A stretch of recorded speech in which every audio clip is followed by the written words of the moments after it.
Et nous allons ouvrir ce premier journal d'information rappelant le souvenir des 4 victimes israéliennes tuées à Haïfa par un missile balistique. Il s'agit de Vladimir Gershovitz, 73 ans, de son épouse Lena, 70 ans, de leur fils Dima, 42 ans, et de l'épouse de ce dernier, Lucille, 30 ans.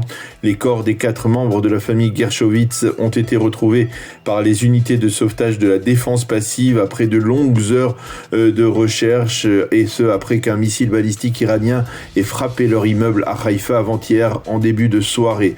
Les obsèques de Vladimir, Lena et Dima Gershovitz auront lieu aujourd'hui à Haïfa à midi. Et puis un point rapide sur la sécurité, la situation sécuritaire dans le pays. D'abord, les avions de chasse de Tsahal ont effectué durant la nuit des raids aériens contre des cibles iraniennes, en particulier des bâtiments du régime à Téhéran. Les Iraniens ont tiré un seul et unique missile en direction du sud d'Israël durant la nuit, sans faire de blessés ni de dégâts. L'alerte a été déclenchée vers 3h du matin à Be'er-Sheva, Dimona et dans d'autres localités du sud du pays. Et dans le nord, les localités frontalières n'ont eu que très peu d'alertes durant la nuit.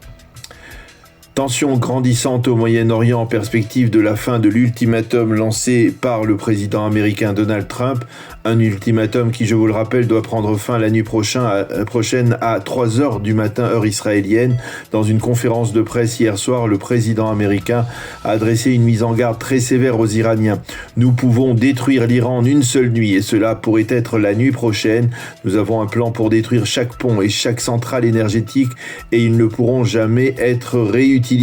Je parle de destruction totale en 4 heures si nous le voulons.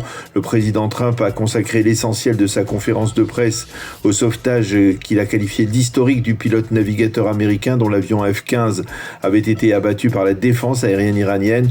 Le président a déploré certaines fuites qui se sont produites autour de cette opération et il a souligné que les forces américaines avaient mené depuis le début de la guerre des milliers de raids aériens contre des cibles iraniennes. Et puis pour tenter de dissuader les Américains d'attaquer ces fameuses cibles, le régime iranien pense avoir trouvé une méthode. Les Iraniens ont en effet lancé un appel durant la nuit aux jeunes civils iraniens afin qu'ils se déploient vers 14h aujourd'hui autour des centrales électriques et cibles potentielles des Américains. L'appel a été lancé par le secrétaire général du Conseil des jeunes Iraniens, Ali Reza Rahimi. Celui-ci a dit qu'une attaque de ces sites serait un crime, affirmant que ces centrales étaient, je cite, l'avenir de l'Iran. De son côté, le régime iranien ne semble pas particulièrement impressionné par les menaces du président Trump. Les Iraniens ont accusé hier Washington d'avoir utilisé l'opération de sauvetage du pilote navigateur comme couverture pour mener à bien une autre opération tout aussi audacieuse, celle de la récupération de l'uranium enrichi par Téhéran. Les Iraniens ont invoqué des incohérences sur le site où se trouvait le navigateur américain par rapport à l'endroit où il a été récupéré. Surtout, les Iraniens auraient repoussé les conditions du cessez-le-feu posées par les Américains. Ils auraient posé eux-mêmes leurs propres conditions, comme par exemple la levée de toutes les sanctions économiques contre Téhéran et le financement de la reconstruction du pays. Quant à Benjamin Netanyahou, il a révélé la teneur de la dernière conversation téléphonique qu'il a eue hier avec le président Trump. Selon le premier ministre israélien, Donald Trump aurait vanté lors de cette conversation les mérites et l'expérience des pilotes israéliens et il aurait remercié Israël pour son aide dans la préparation de l'opération de sauvetage du pilote navigateur. Vous êtes formidable, aurait dit le président américain Benjamin Netanyahou. Monsieur Netanyahou, lui, a félicité le président Trump pour avoir mené à bien l'opération de récupération du pilote. Et il a déclaré que les États-Unis et Israël allaient continuer à combattre ensemble pour affaiblir le régime iranien. Et puis je vous rappelle qu'Israël a détruit hier la plus importante usine de pétrochimique iranienne.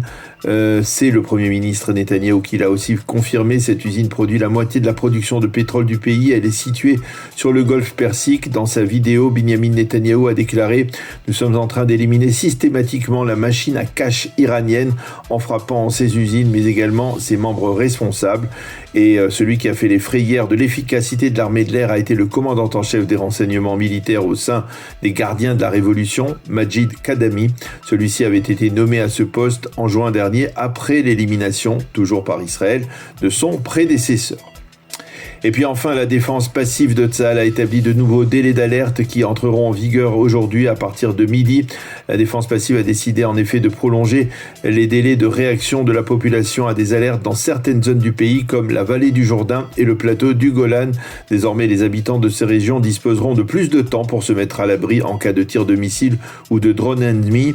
Dans certaines de ces localités, le temps de réaction à une alerte passera de 0 à 15 ou 30 secondes.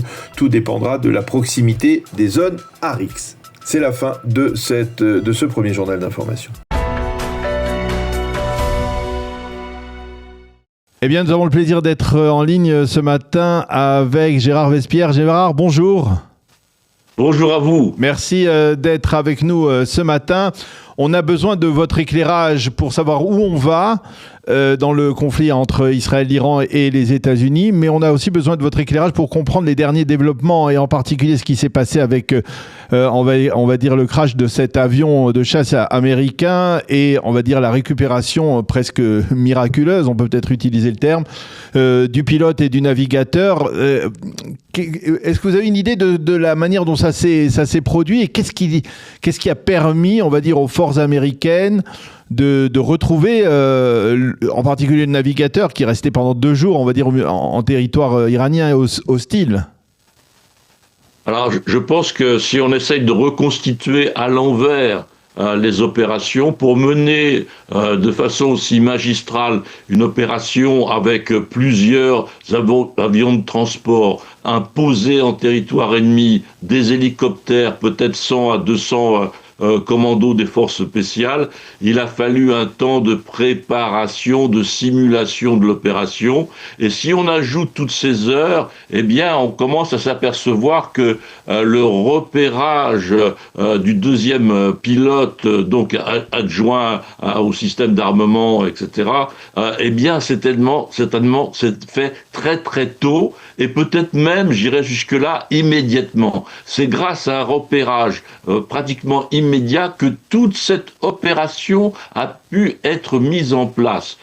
Car les forces spéciales ne se déploient jamais sans une très minutieuse préparation. C'est vraiment le secret d'une réussite tient dans ce mot préparation, simulation, coordination. Ces 3 mots sont absolument fondamentaux. Ça veut dire que les Américains ont très tôt fait croire qu'ils n'avaient pas repéré leurs militaires, mais que finalement, c'est grâce à un repérage très très tôt qu'ils ont pu agir avec succès. Oui, même si on peut penser que depuis le début de la guerre, un tel scénario était envisageable et que les forces spéciales s'y sont préparées.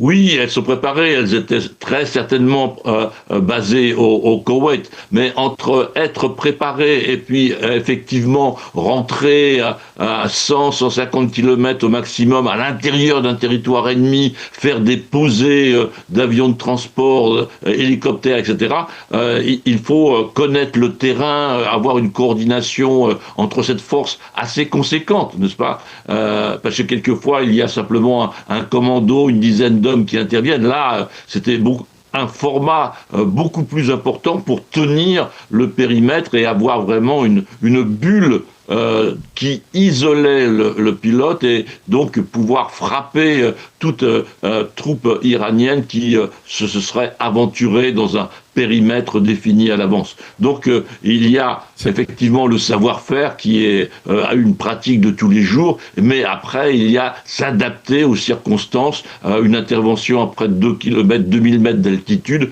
en montagne, donc voyez-vous c'est beaucoup de paramètres à ajuster. C'est un peu l'opération Entebbe des Américains, si on peut dire, peut-être, c'est d'une certaine manière. Oui, peut-être encore plus compliqué, parce que Entebbe, si ma mémoire est bonne, ça se passait sur un aérodrome. Donc là, on est sur un terrain montagneux, et c'est d'autant plus compliqué, mais c'est effectivement, avec la maîtrise de la technologie, peut-être que l'IA a participer à la coordination, à préparer, parce que chaque minute est déjà garnie par un plan d'action. Chaque personne sait exactement la minute près ce qu'il doit faire, chaque militaire, chaque membre des forces spéciales. Donc on a un travail de préparation dont on n'a pas idée si on n'est pas impliqué dans un tel schémas. Et Trump a dit les Israéliens nous ont un petit peu aidés. Vous pensez que les Israéliens ont joué un rôle important, à votre avis, dans ce il y a une contribution, disons que la contribution, la coordination entre les forces américaines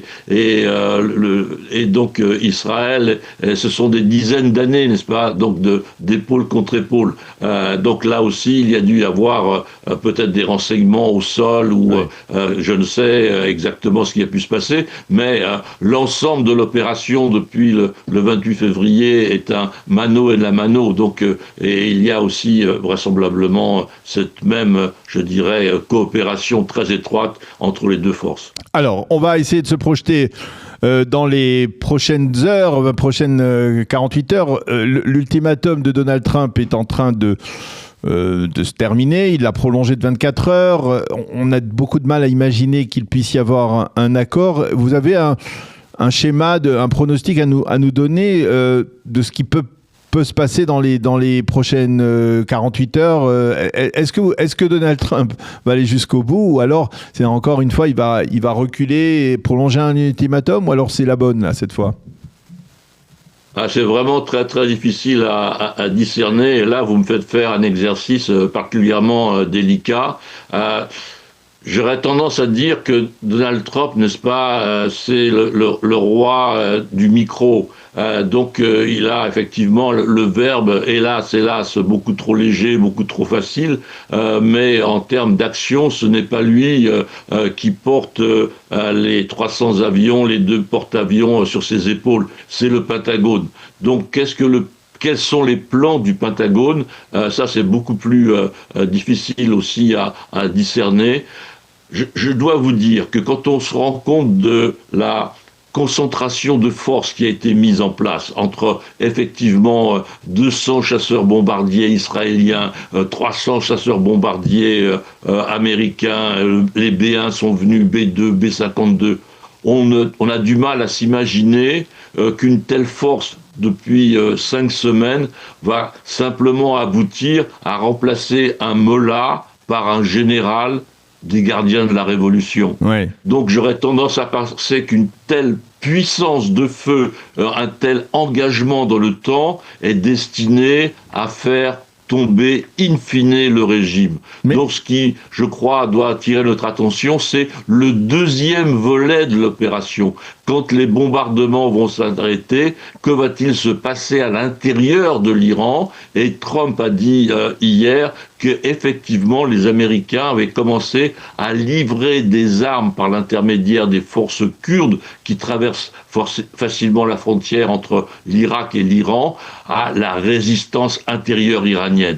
Donc ça, c'est un élément clé. Si ces choses-là se mettent en place, il y aura un deuxième volet vers la chute du régime. Donc on ne doit pas du tout tenir compte de ce que dit Donald Trump sur le fait que il y a déjà eu un changement de régime, puisque les dirigeants actuels du régime au début de la guerre ont été éliminés, et donc il n'y a plus de facto il y a de nouveaux dirigeants qui sont visiblement, selon Trump, plus modérés.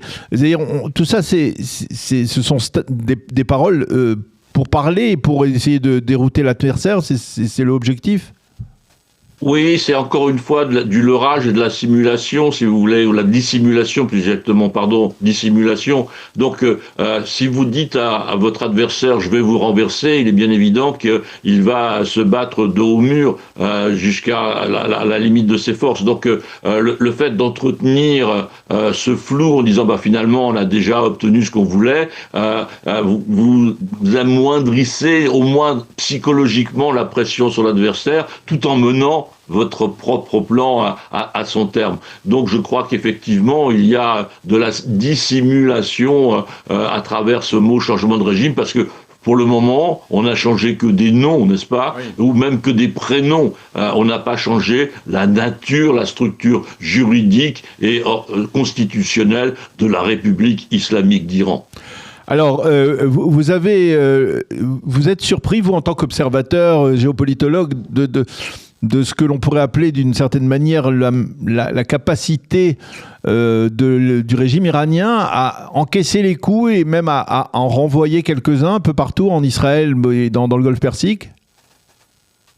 Écoutez, la République islamique d'Iran, depuis plusieurs dizaines d'années, s'arme en secret et a fait des choix, n'est-ce pas, militaires, structurels très très importants. Ils ont complètement laissé de côté leur arme terrestre, leur armement terrestre. Il n'y a pas de division blindée iranienne, cela n'existe pas. Ils ont laissé complètement de côté leurs forces aériennes, n'est-ce pas? Ce sont des Phantom 4, des avions de la guerre du Vietnam, qui sont les plus nombreux dans l'arsenal. Donc voilà, absolument aucun investissement dans ces deux domaines-là, terrestre et aérien, mais par contre, des milliards et des milliards de dollars déversés depuis des années dans tout ce qui concerne missiles et drones. Donc, effectivement, ce choix-là, il paye d'une certaine façon parce qu'ils ont accumulé un arsenal très important qui a été aussi pour partie cédé aux Houthis, par exemple, qui l'ont utilisé vers la mer Rouge il y a un an ou deux. Donc, cette capacité de résistance est liée à des dizaines d'années d'investissement très concentrés. Alors, je vais vous demander de faire une sorte de zoom out, de prendre un petit peu de recul. Est-ce que vous voyez un point commun? Parce qu'en Israël, on a effectivement ce sentiment. C'est-à-dire que vous parliez justement à l'instant des missiles et des drones, de ces armes qui permettent concrètement à des organisations terroristes comme le Hamas et comme le Hezbollah à tenir tête face à une puissance comme l'État d'Israël, comme l'armée israélienne. C'est un peu la même chose aujourd'hui avec l'Iran face aux États-Unis, hein, et à Israël aussi. C'est-à-dire, finalement, on est dans une confrontation qui ne semble pas être près de se terminer, parce que voilà, c'est-à-dire en Israël aujourd'hui, même les stratèges les plus éclairés disent, même le Hezbollah, on n'arrivera pas à le désarmer tout de suite. Il va falloir encore attendre un nouveau round. Le Hamas, il n'est pas encore désarmé, on ne voit pas comment il va se désarmer. L'Iran, elle est toujours là. C'est-à-dire tout ce que l'on pensait pouvoir résoudre assez relativement rapidement, on comprend maintenant, tout le monde comprend que ça va prendre beaucoup plus de temps. C'est une nouvelle forme de combat. Je pense qu'il y a un choix à faire entre le vocable des politiques et le vocable des militaires. Les politiques ont effectivement parlé très très tôt de l'éradication, n'est-ce pas? Oui. L'éradication du Hamas, l'éradication du Hezbollah, qui était une ligne directrice. Mais les militaires ont toujours été très très prudents parce qu'ils connaissent la réalité du terrain et la réalité des forces. Donc, ce qui se passe actuellement, c'est que la façon d'aboutir au désarmement de toutes les milices, eh bien, c'est, comme l'on dit depuis des années, couper la tête du serpent. La question à résoudre, en Europe, pendant des années, on disait « il faut aller à Berlin, il faut aller à Berlin », n'est-ce pas? Eh bien là, il faut aller à Téhéran. Il faut que le régime soit renversé pour que, effectivement, les milices Hamas, Houthis, Hezbollah soient asséchés d'un point de vue financier, d'un point de vue soutien, que les gardiens de la révolution soient, entre guillemets, rayés de la carte, parce qu'ils n'auront plus les moyens d'aider les milices extérieures. Donc, il y a une action à mener comme Israël le fait, plus, une action en Iran même.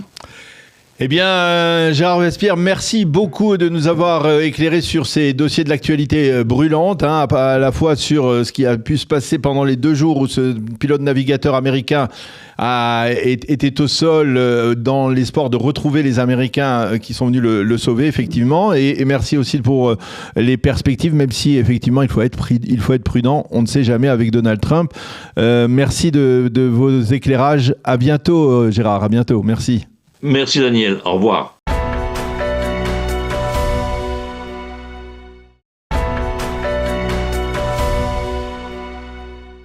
La première page du Yediot Aharonot de ce mardi matin, veille du 7e jour de Pessah, est une première page où la douleur domine malheureusement la joie.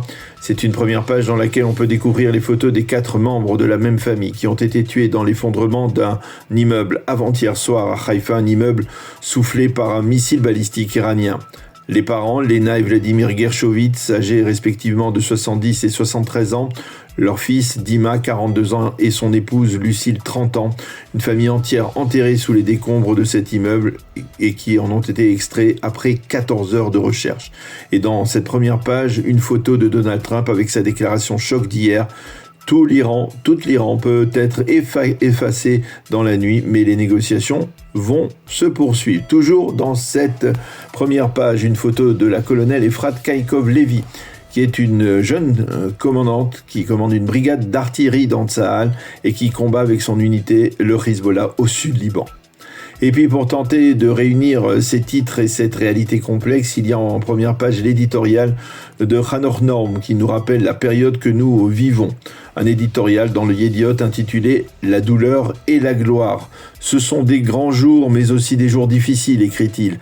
Des jours de victoire et des jours de douleur. Des jours qui épuisent nos âmes, mais aussi des jours de gloire. Et non, il n'y a pas de contradiction avec ce que nous ressentons. Nous sommes dans une guerre juste et dure qui suscite beaucoup de fierté, mais aussi une guerre longue et épuisante. Et cette guerre se produit alors que nous allons entonner ce soir le cantique de la mer Rouge, un cantique que les enfants d'Israël ont chanté ensemble. Myriam avait pris son tambourin pour qu'il domine tous les traumatismes qu'ils avaient pu ressentir. Ce ne sont pas des jours simples, mais ce sont des jours de miracles, des jours de Shira, de cantiques écrits Hanor Norm ce matin en première page du Yediot Aharonot. La première page du Israël Hayom est plus focalisée sur les déclarations du président Trump. On peut effacer l'Iran en une seule nuit, peut-être même demain soir, a déclaré hier le président américain. En sous-titre, le journal souligne que le président Trump a maintenu pour cette nuit son ultimatum. Après cela, les Iraniens n'auront plus de pont ni de centrale nucléaire, a-t-il dit. Côté iranien, on a repoussé l'ultimatum et on en a posé un autre. Quant à Tsahal, elle a éliminé hier le chef des services de renseignement des gardiens de la Révolution qui avait été nommé au moment de la guerre des 12 jours en juin dernier. Et en photo centrale, 3 Iraniennes vêtues de noir des pieds à la tête traversant une des rues dévastées de Téhéran. Le Maariv met en évidence ce matin le rejet par les Iraniens de la proposition de cessez-le-feu faite par les Américains. Il s'agit de cette proposition d'un cessez-le-feu provisoire de 45 jours. Et non seulement le régime des Mollahs rejette ce cessez-le-feu, mais il ose poser des conditions à un arrêt des combats, comme la levée des sanctions économiques contre l'Iran, de nouvelles règles sur le passage dans le détroit d'Ormuz et une aide à la reconstruction. Et toujours en évidence dans le Maariv de ce matin, la volte-face du prince héritier saoudien Mohammed ibn Salman. En novembre dernier, il avait promis des milliards de dollars de marché à Donald Trump et aux Américains. Mais, selon le Wall Street Journal, derrière les projets grandioses, il y a une réalité bien plus problématique. L'Arabie Saoudite, a des déficits, et oui, et elle a projeté des programmes qui ne sont pas réalisables. Et enfin, il y a le coût de la guerre entre les États-Unis, Israël et l'Iran qui entrave également les projets saoudiens. Dans le Israël Hayom de ce matin, plusieurs analyses sur la situation régionale après 6 semaines de guerre. Shirit Avitan Cohen insiste sur le fait que Netanyahou a repoussé la proposition de Donald Trump d'inclure dans un cessez-le-feu en Iran un cessez-le-feu au sud Liban contre le Hezbollah. Netanyahou l'a dit dimanche au ministre de son gouvernement, il faut séparer les deux fronts, a déclaré le premier ministre israélien. Oded Ilam, lui, continue de croire qu'il est possible de faire chuter le régime iranien. Selon lui, un tel régime ne chute pas lorsqu'on le frappe, mais seulement lorsqu'il ne peut plus respirer et qu'il est asphyxié. Yoav Limor, spécialiste sécuritaire du journal, lui a interrogé l'ex-chef d'état-major Gadi Eisenkot. Selon lui, la guerre actuelle est juste, mais ses objectifs paraissent contradictoires et pour lui, le Premier ministre conduit le pays vers une situation complexe. Gadi Eisenkot affirme déceler actuellement dans la société israélienne une réelle aspiration à un leadership qui rassemble et qui soit capable d'unir cette société divisée. Et puis Lilar Chouval est allé interroger ce matin le colonel Netanel Shemecha, le commandant de la brigade de Givati. Le colonel Shemecha dirige une brigade de Givati qui combat actuellement en profondeur au sud du Liban, le Hezbollah, et le colonel Shemecha affirme que la motivation des terroristes de ce mouvement terroriste chiite est très basse. Ils ne parviennent pas à combattre de manière structurée. Nous avons l'intention de désarmer le Hezbollah, mais cela prendra du temps. J'ai dit à mes soldats, nous allons rester 1 an au Liban. Si cela prend moins de temps, très bien, mais c'est ainsi que l'on se prépare. Et puis le colonel Shemecha confie à Lilar Chouval que ce qui l'inquiète véritablement, c'est l'importance de l'unité au sein de la nation. C'est très important. Nous devons nous réunir autour de Tsahal et cesser les conflits internes, a-t-il déclaré donc au Israël ailleurs.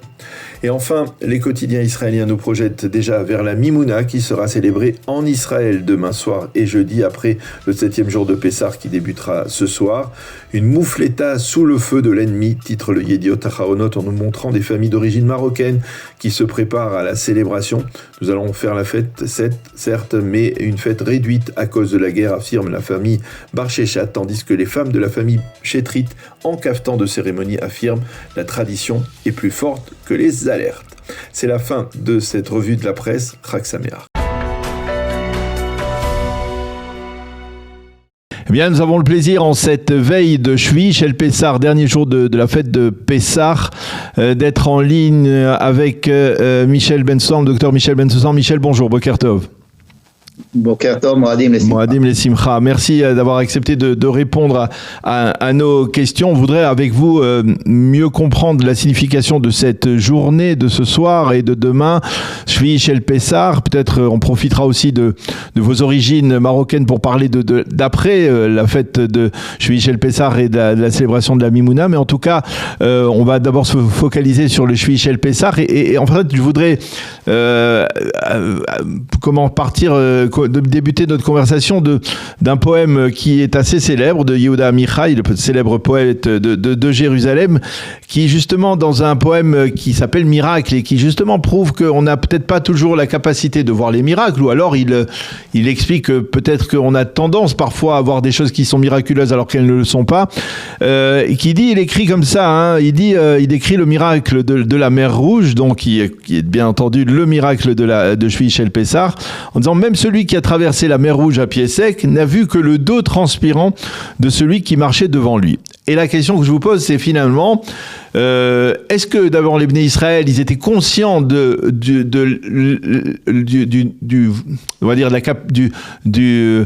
caractère hors norme de ce miracle, puisque on dit que Ra Shifra Alayam Maché Lora Yecheskel Ben Bouzi à Cohen.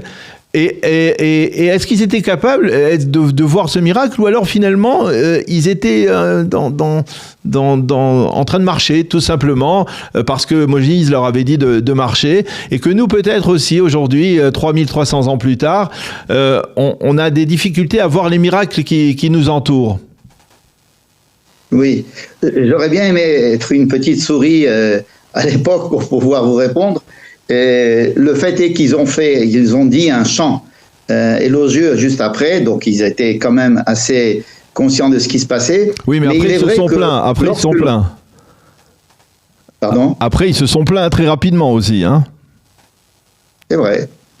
Mais est-ce qu'ils étaient conscients de ce qui se passait ? C'est toujours été le même problème de savoir que quand on est au centre de l'œil du cyclone, on ne voit pas le cyclone. Et quand on est sujet même au miracle, le miracle ne nous apparaît pas. Disons qu'il faut, pour avoir un miracle, comme le dit justement Yehuda Amichai, Zichrono Livracha, il faut être un petit peu, avoir une certaine distance vis-à-vis de ce que l'on vit, peut-être même une distance temporelle, peut-être qu'on ne se rend pas compte de ce que l'on a vécu que pas mal de temps après, mais quand même on nous demande d'avoir une certaine conscience de ce qui se passe. Vous savez, par exemple, on dit le Hallel. Le Hallel, c'est un chant de louange à Dieu lorsqu'il nous arrive des choses qui sont bien pour nous, ou bien qui ont été bien pour nous avant, c'est-à-dire qu'on nous demande de reconnaître, de ne pas être kfouye tova, c'est-à-dire de ne pas être aveugle vis-à-vis de ce qui se passe, et de remercier Dieu pour ce qui arrive. Alors il y a deux versants sur cette montagne-là. Il faut essayer peut-être d'aller sur la ligne de crête.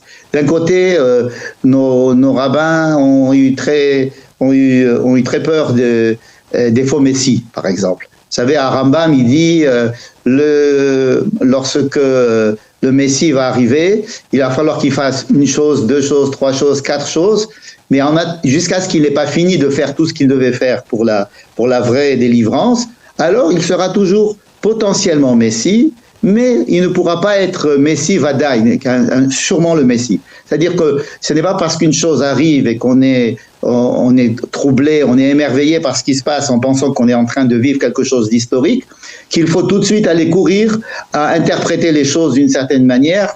Il faut avoir aussi un petit peu de recul. Ça, c'est d'un côté. De l'autre côté, dire qu'il ne se passe rien et être sourd, avoir des oreilles et ne pas entendre, avoir des yeux et ne pas voir, comme dit le Hallel. Et tout ça, c'est quelque chose de répréhensible parce que ça veut dire que nous ne sommes pas conscients de ce qui se passe, nous ne remercions pas à propos de ce qui se passe. Alors, il est vrai que Shvi Shel Pessah particulièrement, le 7e jour de Pessah, qui dans la Torah n'est pas lié à la traversée de la mer. Qui c'est qui a relié les deux choses, le 7e jour de Pessah et le fait qu'on ait traversé la mer? C'est plus tard. Les plus anciennes références que nous avons sont de la fin du 2e temple, Seder Olam Rabbah, qui a compté les jours et qui dit, lors du 7e jour de Pessah, il s'est probablement passé justement la traversée de la mer. Mais la Torah elle-même ne fait pas le lien. Pourquoi? Parce qu'il y a ces 7 jours-là qui peut-être préfigurent, si vous voulez, l'histoire. Avec 1er jour, 7e jour. Le 7 est un chiffre qui peut-être est le symbole d'une période historique assez large. Et donc, la sortie d'Égypte commence avec le 1er jour de Pessah et la fin de la sortie d'Égypte, c'est le 7e jour. C'est-à-dire qu'il y a une période pendant laquelle il y a une certaine maturation de la délivrance, un début de la délivrance et ensuite, lorsque l'on va couper le cordon, si j'ose dire, de la naissance, c'est savoir le 7e jour de la sortie d'Égypte. Le cordon, il faut le couper tout de suite, en général. Et lorsque nous avons donc cette préfiguration de toute l'histoire d'Israël, dès que Israël rentre dans l'histoire, le 1er jour de Pessah, Israël rentre dans l'histoire. Ensuite, il a une longue histoire.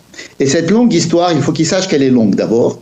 Et il faut qu'il soit prêt à manger de la matzah, du pain azim pendant cette période, mais tout en sachant qu'il y aura une issue bénéfique et une vraie délivrance à la fin de ces 7 jours. Alors, c'est préfiguré ou c'est par le fait que nous avons traversé la mer.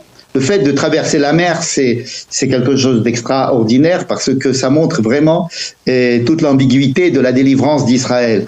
En fait, la place d'Israël, pendant toute cette histoire-là, quelle est la véritable place du Juif? La véritable place d'Israël jusqu'à la délivrance, c'est d'être au milieu de la mer, au sec au milieu de la mer. Vous savez, il y a beaucoup de dirigeants arabes qui ont essayé de proposer qu'on jette les Juifs à la mer. Et là, on était dans un élément qui n'était pas naturel, et pourtant on était au sec, en pleine mer. Mais nous avions des murs d'eau, le mur d'eau à droite et un mur d'eau à gauche. Ces murs d'eau pourraient être des murs qui nous protègent, mais certains commentateurs disent que ces murs d'eau étaient en fait des menaces. Vehamaim lahem hema au lieu de homa.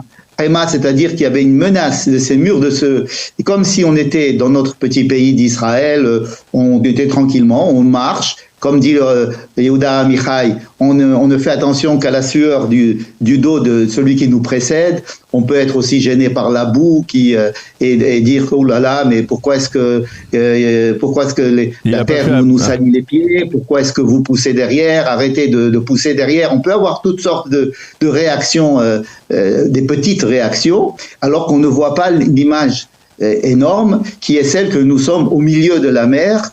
Et avec un mur d'ennemis à droite, un mur d'ennemis à gauche, qui ne rêve que de revenir sur nous et de nous engloutir, et nous devons notre survie grâce au miracle de Dieu. Est-ce que nous vivons ce miracle? Est-ce que nous le sentons, ce miracle? Il est très difficile de dire que nous ne sentons pas que ce qui nous arrive en ce moment ne soit pas des miracles. Mais quelle est la signification de ces miracles? Est-ce que c'est la dernière bataille contre Amalek, comme le dit? C'est ça, parce qu'on a commencé la fête, on a commencé la guerre avec Purim, on est à Pessah. Ouais. Le Shvi chez le Pessah, selon certains, c'est l'arrivée du Mashiach, c'est les Chabad surtout qui disent ça. Ouais. C'est-à-dire, alors on risque peut-être d'être déçu si à Shvi chez le Pessah, le Mashiach n'arrive pas. Il y a un texte du Bnei Issachar qui a circulé pas mal dans les réseaux sociaux et qui dit clairement que, en s'appuyant sur le Zohar et Tikkuné Zohar Et de dire que la guerre contre Amalek, c'est-à-dire la dernière guerre que nous devons mener contre Amalek, ce peuple qui essaye de nous détruire et qui nie notre existence, commence à Purim et finit à la veille de Pessah. Alors, qu'est-ce que ça veut dire la veille de Pessah? Alors, la veille de Pessah, tout le monde pensait que la veille de Pessah, il y aurait un cessez-le-feu, on aurait gagné, il y aurait changement de régime en Iran. Et puis, non, ça s'est pas passé. Alors, on dira peut-être que ça sera le Shevi'i Shel Pessah. Alors, à la fin de Pessah. Peut-être ça sera avant Yom HaAtzmaut, qui est notre nouveau Pessah. Mais ce sont des espoirs, ce sont des calculs qui peuvent être amusants, qui peuvent accompagner certaines réflexions, mais qui ne doivent pas nous perturber plus que ça. C'est-à-dire, d'un côté, comme j'ai dit, il y a deux versants de la montagne. D'un côté, il ne faut pas qu'on nie ce qui se passe, ni de voir la grandeur de ce qui se passe. D'un autre côté, il ne faut pas se précipiter à tout interpréter et à voir en chaque signe la fin des temps ou la venue du Messie ou quelque chose de formidable. Il est évident que c'est historique, mais de là à essayer d'interpréter et de dire ça c'est ça et ça c'est ça et cela veut dire cela, etc.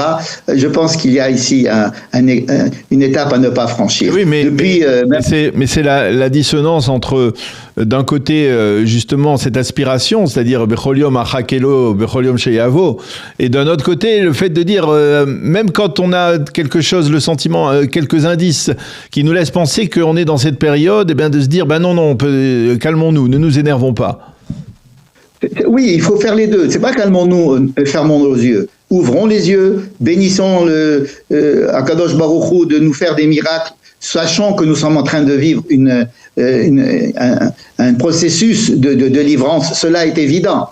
Mais de là à interpréter définitivement les choses, il faut toujours avoir un petit peu de recul. Comme le dit Rambam, on est Becheskat Mashiach. On est en potentiel Mashiach, on est en potentiel délivrance définitive, mais jusqu'à ce que les choses ne soient pas faites et que l'on ne soit pas à côté, alors on ne pourra pas dire qu'on est Mashiach Vadaï. Ce qui permet au peuple d'Israël justement de ne pas tomber dans les travers à la fois des faux messies et de notre côté de se dire il se passe rien, il s'est rien passé. La création d'Israël, c'est rien du tout. C'est une péripétie. Vous savez, on prie tous les matins, tous les après-midi, tous les soirs dans la que nos yeux voient, que nos yeux soient ouverts, que nos yeux voient ton retour à Sion. Et alors il y a des gens parmi nous qui sont religieux et qui disent non, il s'est rien passé, il s'est rien passé. L'État d'Israël même est à l'encontre même de la délivrance, où il y a certains qui disent que nous sommes en train de retarder la délivrance en créant l'État d'Israël, alors que d'un autre côté, en étant assez on est un raisonnement assez simple. On voit que ce qui se passe est tout à fait hors norme et que nous sommes vraiment dans une période de messianique telle qu'elle a été décrite en tous les cas par nos prophètes. Donc il est très difficile de dire. Mais pourtant, vous voyez que parmi chez nous, il y a tellement de gens qui ont été traumatisés par Shabbatai Tzvi, par les faux messies de toutes sortes, qu'ils ne veulent rien voir. De l'autre côté, il faut avoir les yeux ouverts et il faut remercier Dieu pour ce qui se passe, mais non plus ne pas se précipiter et dire cela. Cet événement-là veut dire cela, ou cette bombe qui est tombée justement entre deux immeubles est vraiment la preuve que machin. En fait, toutes ces choses-là doivent être, à mon avis, vues de façon parcimonieuse, ne pas à la fois ne pas fermer les yeux et deuxièmement ne pas non plus les avoir écarquillés de manière à oublier notre Yeshuv Da'at, c'est-à-dire notre perception de l'histoire telle qu'elle advient, et remercier Dieu pour tout ce qui se passe. Tout ce qui se passe, remercier Dieu, ça c'est indispensable. Si on ne fait pas le Hallel à Yom HaAtzmaut, ou on ne fait pas le Hallel à Pessah, on ne fait pas le Hallel à Hanouka, on est Kfouye Tova, on fait comme si rien ne s'était passé. Oui. Mais de notre côté, il faut à mon avis raison garder et voir les choses comme elles peuvent se présenter. Voilà. Eh bien, je ne sais pas si on a une petite minute pour dire un mot sur la Mimouna. C'est un aboutissement ou c'est la Mimouna dans ce contexte que vous venez de nous décrire? Écoutez, vous posez la question à la mauvaise personne. C'est vrai que je suis marocain, que j'ai vécu la Mimouna pendant 18 ans au Maroc, et c'était très sympathique. Jusqu'à présent, je peux faire la Mimouna de façon très sympathique, mais je suis pratiquement convaincu que l'habitude de faire la Mimouna n'est pas une habitude dont l'origine est juive. Mais locale, et que c'était peut-être même une fête païenne.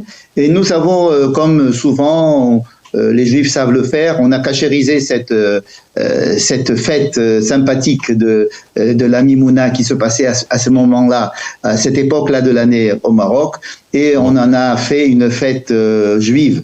Bon, alors, étant donné qu'on l'a cachérisé et qu'aujourd'hui on a enlevé tous les signes païens de cette fête, alors bon, c'est rigolo, c'est amusant, ça fait rebomber le torse des Marocains, ça permet de rendre visible, de manger des choses, de faire la fête. Et sur cela, le Chabad, nos amis Lubavitch ont habillé la Seudat Mashiach en disant que le 8e jour de Pessah, c'est une fête de délivrance, puisque c'est le chiffre 8 étant le chiffre du Mashiach, et qu'on est justement après toute cette période des 7 jours de l'histoire. Nous sommes après l'histoire. Donc Seudat Mashiach d'un côté, la Mimouna de l'autre, nous font vivre ce jour-là de façon festive. Mais vous avez entendu mes réticences quant à l'origine. Voilà. On a bien compris les réserves. Merci beaucoup. On espère que ça ne va pas vous susciter au sein de la famille quelques petites tensions, mais on en est convaincus. Ils sont au courant et on fait souvent la Mimouna. Voilà. On la fait souvent chez nous. Voilà. Eh bien, en tout cas, merci beaucoup Michel Bensoussan, docteur Michel Bensoussan, leader, on va dire guide spirituel de la communauté de Mirtam les David à l'hôpital Misgav Ladach à Jérusalem.